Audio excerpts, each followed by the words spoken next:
We age and we die because of compression.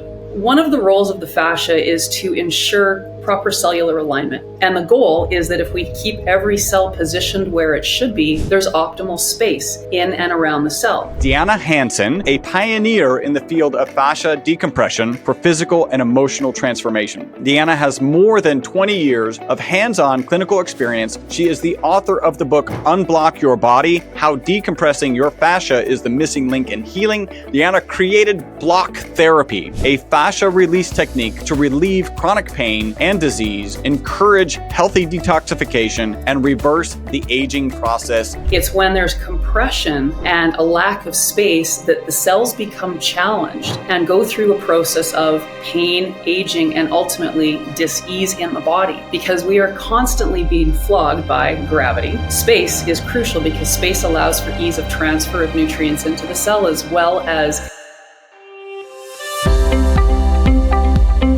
Hi, my name is Chris Burris. I'm a longevity expert and the chief scientist at a lab focused on a longevity molecule. My primary focus is to help people live longer and better lives with science. Make sure to subscribe and share so you and your friends can live longer and better. Well, actually, so you and your friends can live beyond the norms.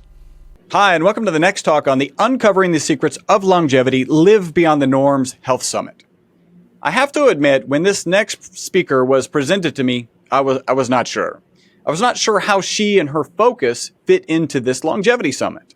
So I did what I always do. I did a little research. In fact, what probably all the experts on this panel do. I did a little research. So the topic is fascia, which is the thin casing of connective tissue that surrounds and holds every organ, blood vessel, bone, nerve fiber, and muscle in place.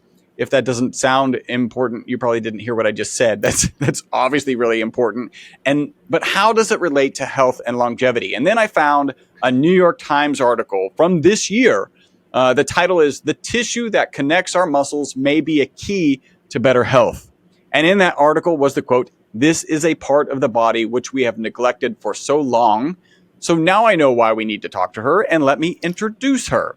It's Deanna Hansen. She is a pioneer in the field of fascia decompression for physical and emotional transformation.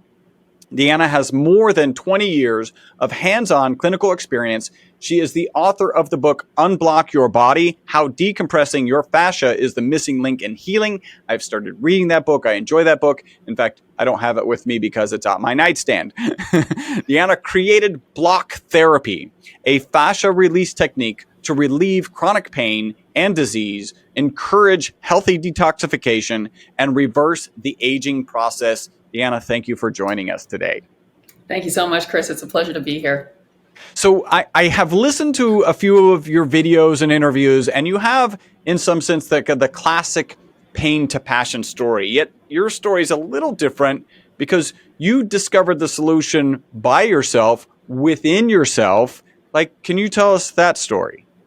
Yeah, so I'm 54 now. I've been, again, doing this for about close to 25 years. Prior to that, I was training to be an athletic therapist and working really hard in my 20s to have a healthy body. And the harder I worked, the worse I got. I was 50 pounds overweight, struggling with anxiety, depression, chronic pain, constipation, and I was working hard. I was dieting, which now I know is not the right approach. And I was also working out like a fiend. I'm surrounded by these professional athletes and I'm doing what I've been trained to do. And prior to that, in my teens, I was also a champion Highland dancer. I was a provincial volleyball player, but my life took a wrong turn. And as a result, my body just completely opposed everything that I was doing. It was like the rules of weight loss didn't apply to me. And as a result of all of the trials and everything that I was doing, my anxiety and my stress and just everything about my life was ramping up in a very negative space. So at the age of 30, I made some big changes in my life. And as a result of those changes, I started having these crazy anxiety attacks. But it was this one anxiety attack in particular that was ultimately the seed of everything to come, because in that moment, I actually thought I was going to die. I was literally locked away with my breath. I was frozen in fear. For some reason, I dove my hand into my abdomen, and this was quite a moment for me because the first thing I encountered was pain. Now, this was where I carried my 50 extra pounds largely. So I never touched that area. I was really ashamed of it. I hated it. So never went there. Now I'm pushing my hand into this space. I encounter pain, but I also let out a gasp, an exhalation. The pain, though, brought me away from my crazy thinking. So now I'm going to live another moment. So I started to explore with my hands in this intuitive way through the tissue. Prior to that, as an athletic therapist, I was always focused on deep tissue work. So I was very familiar with what scar tissue felt like in other people's bodies. And I would work like the typical person where you're working the backs and the legs and the necks. But never had I ever put pressure into this space. So now I'm feeling what felt like scar tissue marbled throughout my belly, even though I hadn't had any injury or surgeries there. And suddenly I had all of these aha moments, like no wonder when I'm coming home from a 5-mile run, dripping wet with sweat, my belly would still feel cold. There was no blood or oxygen able to get to this tissue. So after the first night of this intuitive exploration, I stood up and I felt calm, and that was new for me. So I woke up the next morning a little tender from my work, but excited all day to get back home and to dive back in. And after the second night of doing what I did, when I stood up, I felt taller. And I went and I looked at myself in the mirror and I literally began to cry because my belly was flatter than it had looked in years. Now, I used to do 400 sit-ups a day, Tae Bo, aerobics, weights, stair climber, like you name it. I was doing the work. And the harder I worked, the bigger I got, the harder my body got. It became really dense and congested. So now after 2 days of doing this simple work, I'm feeling a lightness, a change. So this became my new process. Every day I would come home after working on my clients and I would work on myself. And within 2 weeks, I noticed my chronic back pain going away. All these other pains in my body were starting to change. So I started flipping my patients onto their backs and doing what I was doing on myself to them. And very shortly, I started attracting therapists that wanted to learn my technique because I was having these incredible results. So that was the way that this all began almost 25 years ago. That's pretty amazing. A couple that you said, what kind of dancer? Highland. I'm not Scottish, but I was a Highland dancer. Highland. I love dance. It's how I met my wife. My mother was a ballerina, so I've danced my whole life. I absolutely love it, and lovely. Probably would enjoy Highland, although I've never tried it. One of the things that you said kind of intrigued me, where you dug your hand in and it caused pain, but in that pain was some sense of control, some sense of anxiety. I have to imagine, cutting is a thing that happens with, and that those things are interrelated. You just happen to find one that was also ultimately not harmful and a release, and I think that's pretty amazing. And some of what you're talking about is also probably taking the time to just care for yourself, right? So like you were coming home and all right, I'm tired of this. I'm going to get through this, and I'm actually going to dedicate that time to yourself. And that is always a good thing to do. What do you think fascia has to do with longevity? And I know you address the appearance of our faces. So how do you see those two interrelating? So one of the roles of the fascia is to ensure proper cellular alignment. So we have trillions of cells in the body. My understanding of the fascia from my years of diving in through my hands through this tissue is that it's literally the cell membrane of every cell connected to each other. So it's the communication system. It creates both stability and mobility in the body. And the goal is that if we keep every cell positioned where it should be, there's optimal space in and around the cell. Space is crucial because space allows for ease of transfer of nutrients into the cell as well as ease of waste away from the cell. It's when there's compression and a lack of space that the cells become challenged and go through a process of pain, aging, and ultimately dis-ease in the body, because we are constantly being flogged by gravity. So we know over time, as years accumulate, we can start to see the effects of what gravity is doing on the body, but we don't necessarily feel gravity. However, being this constant force, we have an anti-gravity design built into the body, the actual full conscious exhalation. But if we don't understand how to use the body properly and the breath properly, gravity is ultimately the driver of what happens to the body. And we don't just age or compress in a linear way. We spiral down in one direction or another. We're dominant on one side of the body, so we become asymmetrical. So through this process of time with gravity, we start to spiral down. So as we start to spiral in whichever direction, one of the roles of the fascia is to help to keep us upright. So if I'm always tilting to the left because I'm right-handed, and this is a typical thing that people do, they'll shift their weight to keep that side free for action. If I don't have a body that's going to support my uprightness, I'm eventually going to land on my face.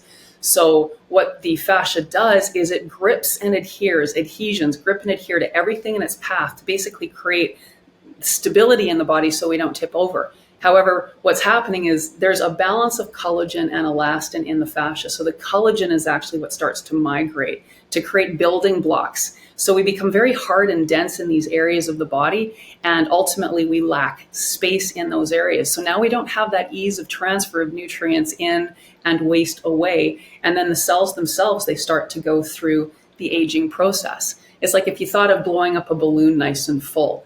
It's round, it glows, it almost defies gravity. Take half of the air out of the balloon, now it's wrinkly, it's denser, dust and debris can settle in the creases. This is what's ultimately happening to our cells as we go through time if we don't support proper cell alignment and support proper conscious breath.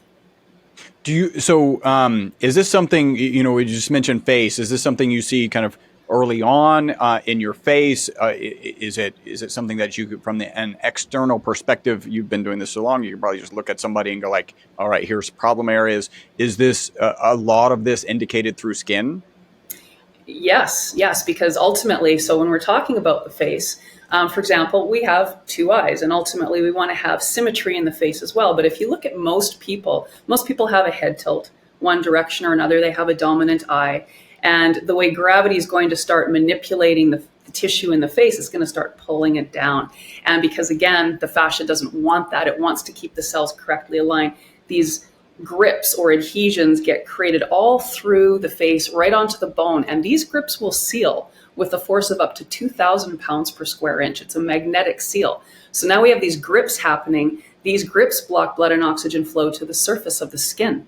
So if we see we're starting to get a mottling in the skin, rosacea, or lines, wrinkles, all of the things that we normally see as aging, this is ultimately the result of these cells not getting properly fed and clean because of those adhesions that are created over time to keep us upright. So that's ultimately what's going on. And because also and we can never just look at one area when we're talking about the fascia, because every cell in the body is interconnected to every other cell.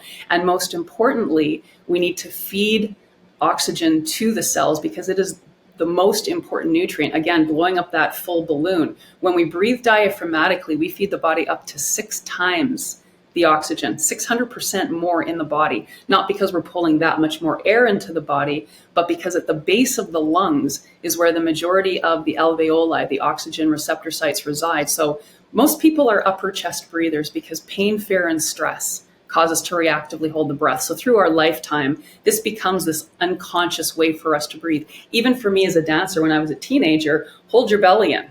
Well, if you're holding your belly in, you're forcing an upper chest breath, and we should really be breathing through the belly. So when we're breathing in the shallow way, we're not pulling that air deeply enough to reach that bed of abundance at the base of the lungs. And also, and I love that they did this study, in 2014, they proved that 84% of weight loss comes through proper exhalation. There's a TED Talk on this. It's fascinating.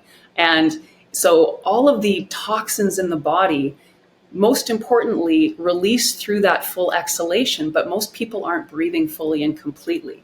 So we end up with a lack of oxygen and a buildup of toxins in the body when we're upper chest breathers, which most people are. So the goal is that we release those adhesions throughout the entire body, but specifically first more on that rib cage so that we can bring that diaphragm into full use.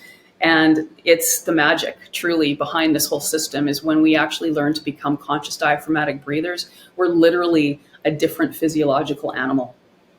Yeah, I think I don't know if I saw the same paper, but it was an interesting meme video, whatever, we're inundated from so many areas. I don't remember where I saw it, but it was talking like, how do we actually exhibit weight loss? Like if we're burning fat, where does it go? Well, the fat breaks up into carbons and then it gets exhaled as carbon dioxide.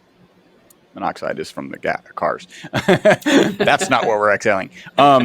So yeah, I think that makes sense. And to understand that more of the areola are in our, if that's the right word, that might be the wrong word, are in our lungs, right? The are in the lower half of our lungs. So to have value in breathing there makes a lot of sense. I'm guessing that there's a number of breathing techniques that you use as you're kind of walking through your processes. Are there 2 or 3, 4? What does that look like? We basically teach people to focus first and foremost on the exhalation, because lots of people will take a nice full in breath, but it's the exhale that is so significant, because we want to move the past out of the body to create that space to pull oxygen in. So I just want to share, I'm just going to tilt my computer here for a second, because I just want to talk a little bit about this. So the diaphragm is a plate of muscle that is the foundation of the rib cage. When we inhale, it moves down. When we exhale, it moves up. So if it's working properly, it's this action giving a constant massage to all of the organs in through this area. And when we don't use it properly, we literally fall into the core space, because now we have this muscle that's become weakened. So we fall in and things displace outward. And when that happens, this area starts to become cold, because now we're using the muscles up here for the breath instead of having all of this wonderful activity to help digestion, to help break down the fats in the liver, to support pancreas function, to normalize blood sugar. So all of these things, even the aorta, the main artery leaving the heart right through here, if I'm properly aligned, it's like a tube or a tunnel leaving through here. If I compress this way, I'm right-handed, so this would be my nature to fall in. Now I'm taking this tube and I'm squeezing it. So now my heart has to work that much harder to send that blood and oxygen to all of the cells in the body. So then I might end up with things like high blood pressure, or, down the road, coronary artery disease, or whatever it is. But the fact of understanding how the mechanical aspect of this muscle impacts our body so significantly. Also, when we strengthen it, now we have the support for everything up the chain.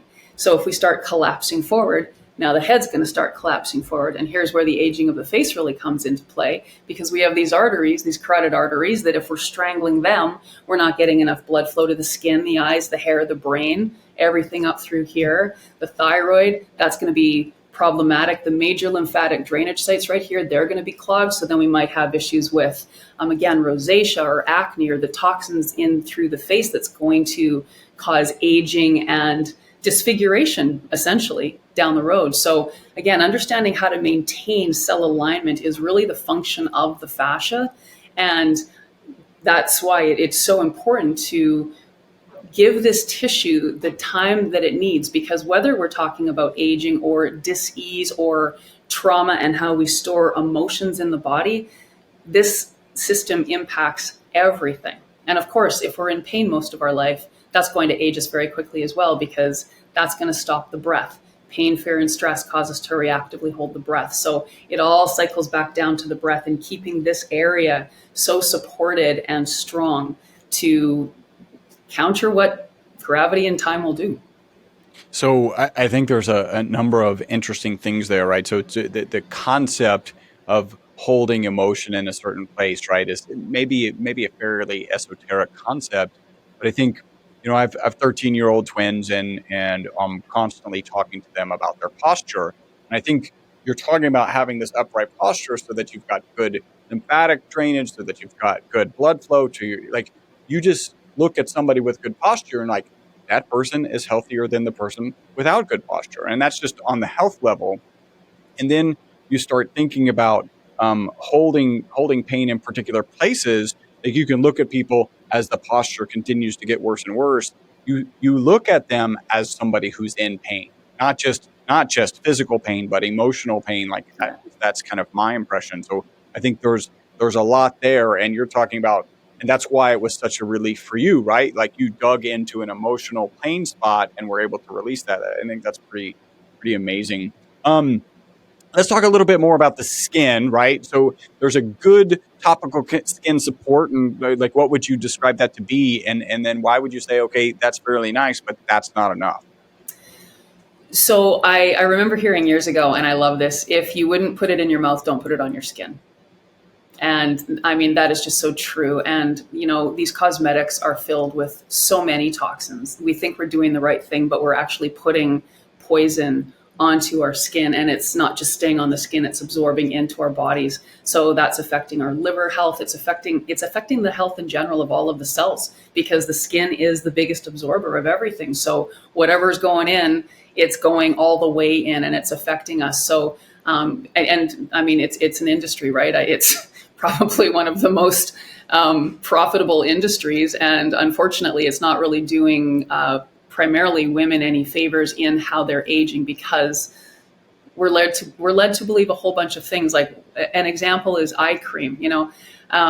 They lead us to believe that the tissue around the eyes is really fragile. If we think it's fragile, it will be fragile. So here's your eye cream that costs 3 times as much as your other moisturizer because it's so special. But it's not fragile. It's simply the tissue has been pulled away from where it should be. It gets pulled into the spaces. So wherever there's joints in the body, there's a lot of space. So if we don't maintain correct alignment, the fascia over time gets pulled in to those joint spaces. So for the eyes, for example, we have this tissue that's going to get pulled on the underside of the bone and hook and adhere again with that 2,000 pound per square inch force. And if you think of a balloon again and you pull it really taut, eventually it's going to get thin because you're pulling it. So that's ultimately what's happening. So what we want to do is we don't want to treat this really fragile. We want to go under there and we want to release those adhesions that have held that tissue down, because the tissue should be up, keeping the eyes supported. So that's the thing with cosmetics. I personally only use things that, again, I would put in my mouth. I love this one Winnipeg product. Actually, it has THC in it. It's a skin healing salve.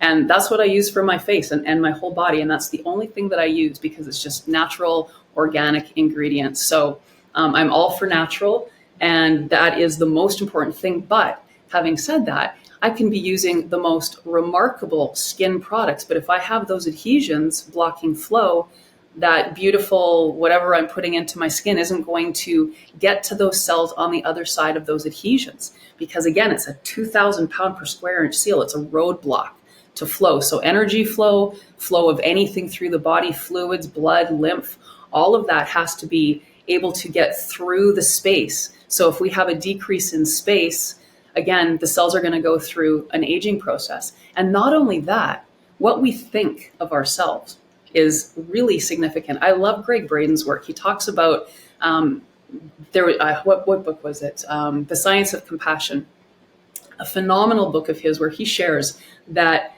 the frequency of love looks like this, looks like a snake, like this, and it matches the frequency of the DNA, where the frequency of fear is a slow frequency. So if I'm saying, oh my God, I hate the way I look today, I hate my face, I hate the way I feel in my clothes, they're too tight, I'm actually slowing down the frequency of energy that I'm passing through my own body.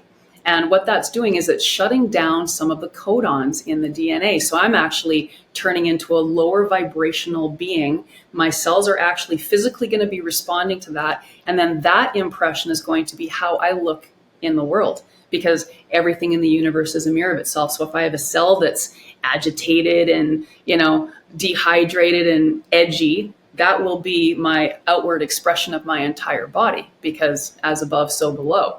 So when we start understanding that if we pass positive thoughts, whether it's about ourselves, whether it's about anything in the world, those positive frequencies start to turn on those codons in the DNA, and we start vibrating at a higher frequency. And then those cells, they become happy and light. Very similar to, Emoti? What's that gentleman's name, that Japanese gentleman that did the water experiments, where he showed that if you put negative frequencies, the water crystals themselves will look asymmetrical and not attractive, where you put, a symphony through, and suddenly you have these water crystals that are symmetrical and beautiful and vibrant. So that's what we want. We want our cells to be beautiful, symmetrical, and vibrant. And if the cells are that way, then so will we appear outwardly. Hey, super quick break from the podcast. Hopefully you're loving it.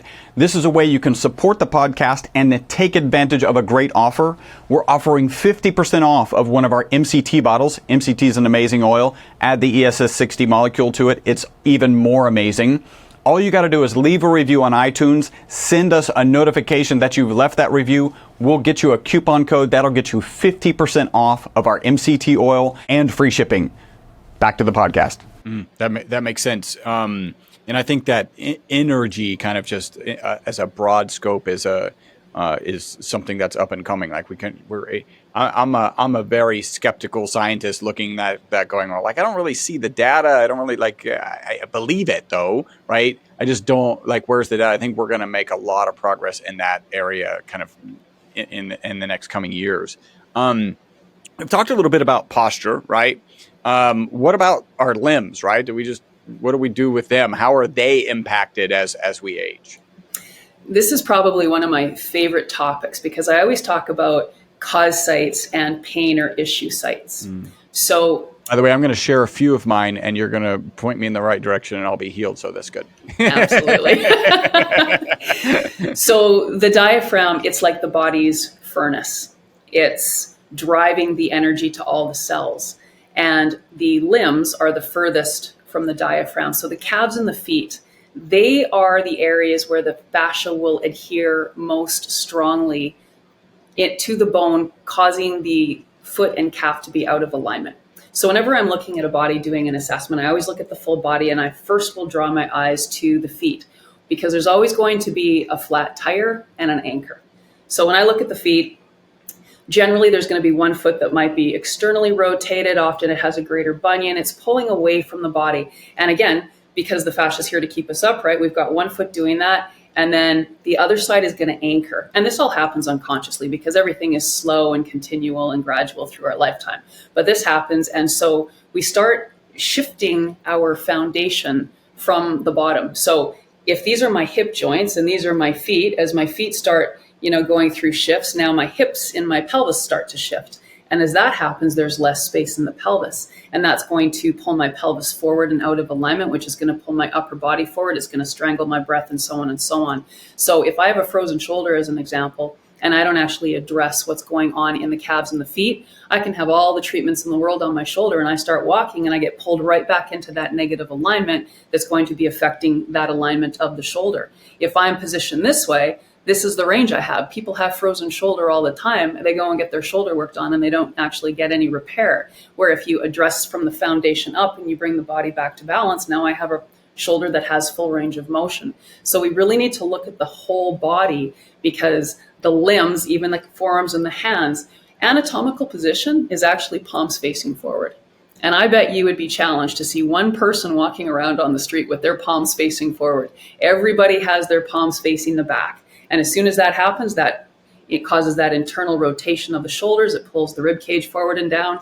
Now we're blocking some of that diaphragmatic action. So even releasing this area is crucial to improve the alignment of the rib cage to get back to the breath. So the limbs are like the tent poles. If we have limbs that aren't nice and taut, then our core becomes like the tent without the tent poles properly aligned. And then if it's raining or something happens, they're going to have a problem inside. So, even things like scoliosis, if we don't look at what the limbs are doing, it's not a function of the spine. The spine is the response of the fascia pulling on the limbs and pulling us out of alignment in all these different directions.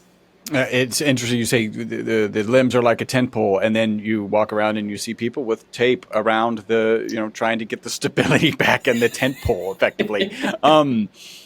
So there's this assumption as we age that we get fatter, right? And even in your own story, you were talking about working out so much and being so diligent and still carrying pounds that you didn't enjoy would be probably an understatement. What's really going on here? So compression, ballooning, and the resultant toxification. So again, back to that diaphragm, if I'm sitting properly and my breath is working, I now have a whole ton of energy to help the digestive process, the absorption of nutrients, the elimination of waste from the body, all of those things that are necessary. If I don't have a nice strong diaphragm and I've collapsed, so the first thing that happens is I'm collapsing. So as I collapse into this abdominal space, tissue has to go somewhere and it's not going to go in, it's going to go out. So now I have a belly. And it's like, okay, I'm over 40. I haven't changed my diet or my exercise, but suddenly I'm getting a spare tire. How come? It's not because you're changing anything outwardly, it's because gravity is starting to accumulate. We're starting to compress. So as we compress, we fall in and we balloon.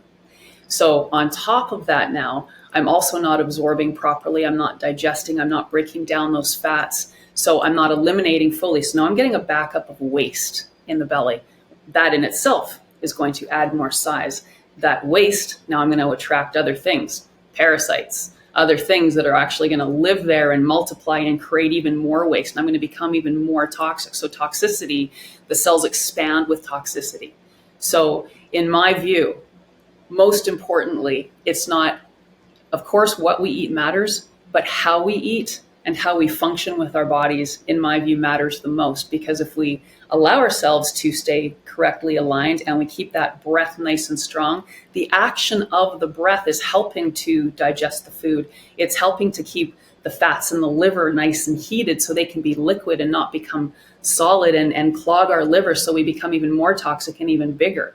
So in my view, it truly is more a result of compression and the toxicity that results. And that was me, because I was starving myself at times and working out like crazy, and I was getting bigger. So it's like the rules of weight loss aren't applying to Deanna. What's going on? And when I started the practice of yoga around that time, I had a great teacher who about every 30 seconds would prompt us to breathe. And every time she prompted us, I'm like, wow, I'm not breathing. I'm holding my breath all the time. So I had turned my body into this really inefficient cold container when we need energy. You know, every cell for the ATP, it's oxygen. So when we know that we can feed the body 600% more oxygen through proper diaphragmatic breathing, it's a no-brainer that should be the most important muscle that we focus on to keep strong lifelong. And I would think that, you know, just like in your case, you dug in and were able to kind of tap into some and release some emotions as you're doing the same work. Those emotions never end up in, you know, less weight gain. Like that just, well, I guess there are some cases, but to release that would be good. You know, this reminded me, I did mention I like to dance. I was actually, when I met my wife, I had just started to take a modern, I think it was modern dance class. And this was on my own, like before we got together. And I ended up going the wrong day, and it was a ball course, right? So it's where you're kind of rolling around on top of a ball. I know you guys use a cube, but you're probably very familiar with this. I was not. And I got in there and I thought it was interesting because one of her pitches to try and convince me to come back to that class was that you can get more muscle fiber definition by, you know, rolling around on this ball. And I thought, you know, that was interesting. And she was probably the benefits, I'm guessing, maybe you could speak to this, was a lot coming from the fact that they were really manipulating the fascia. Yes, and we have a very different approach to how we use the tool in the body. We don't roll, because ultimately that's going to keep you on the surface. I always equate it to being the difference between, if you're in a boat, you can be driving on top of the ocean in a boat, or you can go deep sea diving. We go deep sea diving with our process because we want to get to the root of the issue, which is at the bone. May I share what the tool looks like? Just so that yeah, sure, talk yeah. About it? So these are the blocks. So there's two different sizes. I've got the buddy and the baby. And what we do with these is, and we always start every single class, no matter if we're working on the feet, the head, the hands, wherever it is, we always start on the belly. So you lie on the belly button, and for 3 minutes, you're prompted to breathe through this space. So pressure over time creates heat from the outside, and then activating that diaphragm creates heat from the inside. So the combination of the two is very effective at melting through those adhesions in the space.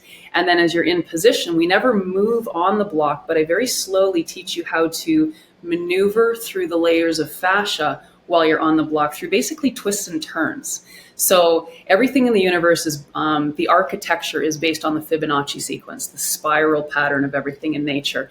The bodies are developed through the Fibonacci sequence. So is how the body ages. We spiral down through this sequence. So when you're tapping into the tool in your tissue, by slowly teaching you how to twist and turn as you search for pain is your roadmap. We teach you to become pain seekers, which let's talk about in a moment, because it's kind of fascinating when you really understand pain for the beauty and the value that it is. So when we teach you how to maneuver through, we are slowly melting those adhesions. Combine that with proper diaphragmatic breathing, you're now flooding that newly open space with fresh blood and oxygen. And those are the first two pillars of this whole system. So we work through the entire body, but we're in position for a minimum of 3 minutes because you can't rush melting. It's a process of turning up the heat over time. And it's profound, because when we start doing that, in the first position, people feel the difference. They feel lighter when they get up. Now they've flooded again their body with oxygen and they're moving more toxins out of the body. It's fascinating how quickly you can feel those changes, especially when you start working in through the rib cage and you start releasing those adhesions from that rib cage so we can access more of that diaphragm muscle, because we all have basically a frozen diaphragm to some degree. Like a frozen shoulder, we don't have full range of motion in the diaphragm because people haven't been training proper conscious breathing from the beginning. So now we have to release those adhesions to activate this full extent of this muscle. And when we do, again, it's magical, the differences that can happen in the body.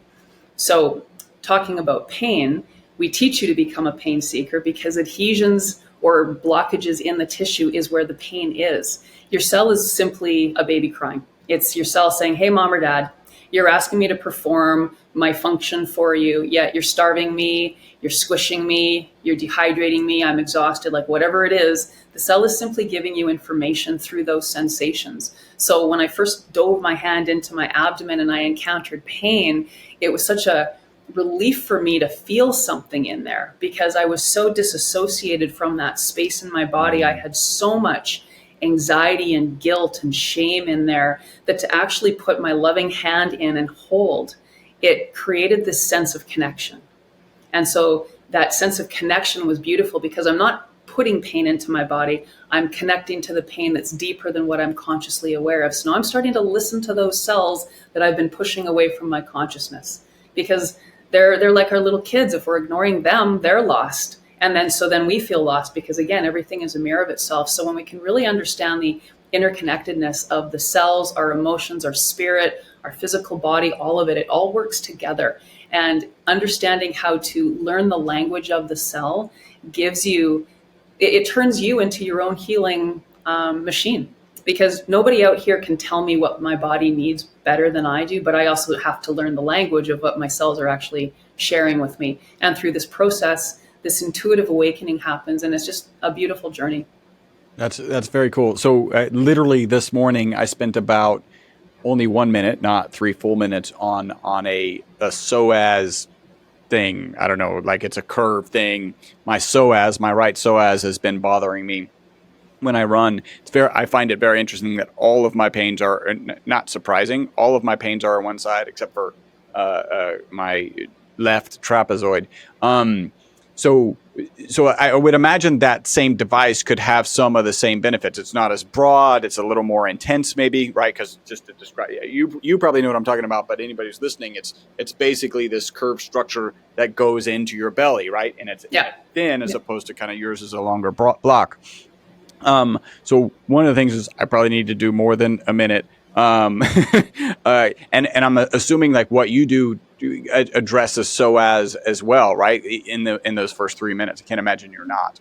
Yeah, I actually have a membership filled with classes, and we have psoas classes that are specific for the psoas. But another thing that's really important to understand. And you know what? Could you the psoas? What is that? Because a lot of people I wasn't really aware of the psoas. Yeah, it's the deepest muscle in the body, so it surrounds the lumbar vertebrae. So, I mean, all the twisting that we do, if we're asymmetrical, like you're going to have one psoas that's tighter than another, and that's going to be impacting above and below. It connects the lower and the upper body together. So it's very important muscle to understand and to stay balanced because, again, being the deepest one, if we're out of alignment, it's going to be one of the tightest muscles inside, affecting our digestion, our lymphatic ability to heal ourselves, all of those things.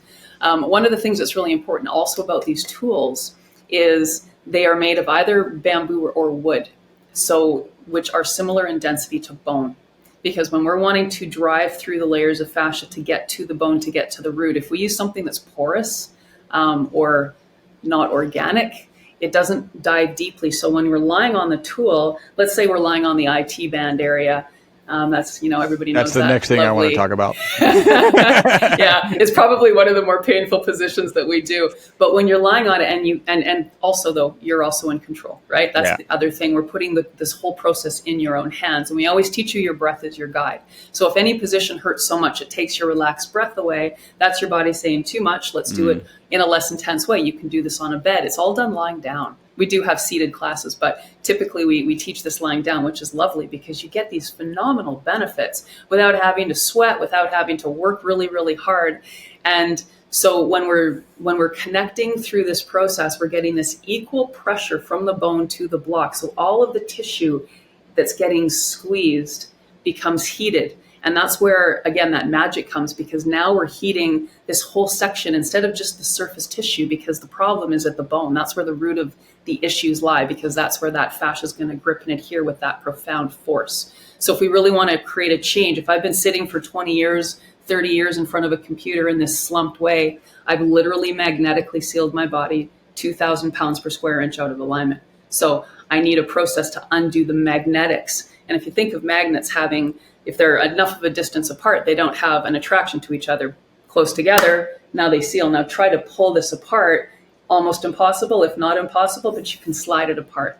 And that's why we teach you how to move through the layers in that spiral fashion so that we can shear through those adhesions to get to the root, and then again, pump that new blood and oxygen into that newly created space. So I did, regarding the T-band, and maybe describe what that is. So the IT band is a very thick band of fascia from above the hip to below the knee. So it's basically a stabilizer for the outer body. But as we fall out of alignment and the fascia twists and grips onto the legs, it can become very, very tight. It can create a lot of problems for runners. Iliotibial band syndrome is a common thing where the femoral spoke thing, whatever, it's constantly wearing and becoming inflamed. But basically, again, as we also start tipping out of alignment, the fascia in that area will grip and adhere to bone. And now we're talking about cellulite or varicose veins, because this is the reason for those things as well. So from a perspective of how we look over time, it's not just about appearance, but that's also an indicator that now you're creating blocks to blood and oxygen flow on the other side. So death starts in the feet. If people have diabetes, it's their feet that are going to be the first things that are really going to be struggling from a lack of blood flow. But we can see these cues through our body by understanding how to read the fascia and how to understand posture, so we can release those and restore that blood and oxygen flow all the way down to the tip of the toes. What I had read about the IT band was like, why don't bother? And this may have been with a percussion gun, and so it may be more relevant, but why are you doing that on a ligament? Because that really doesn't have that ability. But what I'm hearing from you is like, there's a lot of blood flow that needs to be happening there. And for me, it was counterintuitive, because I kind of the same thing, like it's really painful and that probably means it needs a lot of work. Yeah. And I've had calf issues for probably 20 years. This is probably all related. And then what about tennis elbow? That's my, because I have you on this talk. Tennis elbow. Where am I leaning and putting the proper fascia pressure for tennis elbow? So for tennis elbow or anything up here, again, we need to look at what's going on in that rib cage, because the rib cage is the foundation for the shoulders. And if they're out of alignment, then you're going to have, and these elbows, that if you actually like really look at the mechanics of the elbow, it's a fascinating joint. Like, no wonder so many people have issues with their elbows. But again, like, we have to look at what's going on in the wrist and the hand, because again, if you're walking around with this internal rotation or pronation of the hand so that the palm is facing back, now your elbow isn't aligned properly, and that's going to impact the shoulder. So we really need to kind of look at what's going on in the whole area of the upper body. And that's why we never just spot block the pain site, because you won't get anywhere. You'll kind of just run in circles. You might feel, relief in the moment, because in that moment you're getting more blood flow in. But if we don't address those cause sites and bring that whole body back into balance, then you're not going to get to the root of the issue and get past it. Wow. Okay. So basically, as with every talk, I have more work to do. We all do. I just have to go do more work. Thank you for giving me more homework. All right, let's get into our wrap-up questions. Deanna, do you have a target age that you want to live to? That's an interesting question. I'm going to say I don't have a specific age. I really feel I came into this world purpose driven. So as long as I can be effective in helping the people on the planet, I want to stick around. This world needs a lot of help. It would be fun to say, oh, sure, I'd love to be 150, but if our world itself isn't going to be a healthy place to live, I don't think I'd really want to stick around that old here. But if I can be functional and helpful and healthy along the way, I'm happy to stay as long as God wants me to be here. That's a great answer. How long do you think humans can live today? And this is turning into kind of evolved into a today and in the future kind of question. But how long do you think humans can live? Oh, I mean, isn't in the Bible like 900 years or some crazy number? Like I truly believe, because from my perspective, we age and we die because of compression. So if we have if we know how to decompress the body and we don't let gravity drive us down, then in my view, the sky is the limit. I'm sure there's a natural time when, even if we're optimally healthy until that day is, that we might ultimately drop. But I keep saying to my community, we're the first ones doing this, so let's see how long we live, and we'll track the future with this. But again, it also depends on what's going on in the world, because we keep getting more toxic. So some things need to change there, because we're having to fight this toxicity, which is a little crazy. Yeah, there's a lot to address. What 2 to 3 protocols, habits, mindsets, let's call them shortcuts, because everybody likes shortcuts, to longevity and a long health span would you share? The 3 most important things, again, breath. So if nothing else, before you do anything in the morning, put your hands on your belly, make sure the breath is coming from the right place. You should feel that belly get nice and big and fall with the exhalation. We don't want that movement coming from here. So that in itself is going to be the most important thing to counter aging. Rest. We are, especially like those of us that are, entrepreneurs, we're so driven. I actually crashed last week. I was in bed for 5 days and I felt amazing, because I got to that point of exhaustion, and we tend to do that, right? Like, we're on a mission, we're doing our work, we overdo it. But if we can realize that rest is as important as the doing for whatever it is that we want to accomplish in this world, then we would give ourselves more time to do that, because that's when we restore. So get those good night's sleeps. Don't have your tech stuff in your bedroom. Don't look at your phone before you're going to sleep. That's going to impact things. So, try to have a good hour before going to bed where you're just, read a book or have a bath or something like that. And self-talk. It doesn't take any more time to beat the crap out of yourself or to love yourself. So if you just start to learn when you're triggered to say those negative things, oh, I'm so stupid. I mean, I used to reference myself, oh, I'm such a loser. As soon as I do that, I say, I'm such a lover, have fun with it, but change it, because those things actually matter in how we feel, how we function, and how we look, and how we age. So those 3 things would be my suggestions. I like it. Breath, rest. I think the doing that you do is better when you're rested. And then self-talk. I did start this at a young age. And it really is about, first the awareness of what you're speaking, and the negativity that you're speaking. And then you just said, I've got this stock phrase, and maybe it's a stock phrase for every negative thing you say about yourself, or maybe it's just in my case, it was just a general stock phrase about, it's a good day, and, whatever positivity I could shove into there. And I'm actually working really hard with my son, who has a lot of negative self-talk. And so, those are things that really do need to be addressed. How can people contact you? I have a website, blocktherapy.com, and we have, connection through there to all of our social media channels. We've got tons of YouTube videos. And we also have an amazing Facebook group with over 10,000 people, Block Therapy Community. It's free for everybody to join. And we just a huge support system through there with people that have experience blocking with anything and everything. And that's the lovely thing. In fact, there's a gentleman, I'm going to be interviewing him, and I would say 95% of our community are women over 45. This gentleman, Walter, 73 years old. He posted a before and after picture after the 30-day upper body challenge. I was blown away at the change in this man. So I reached out and I said, can I do an interview? Because we don't have a lot of men. And so he looks like he's 20 years younger from the 30 days. It's fascinating. So you can see those in there. That's pretty awesome. And what in the near future are you excited about?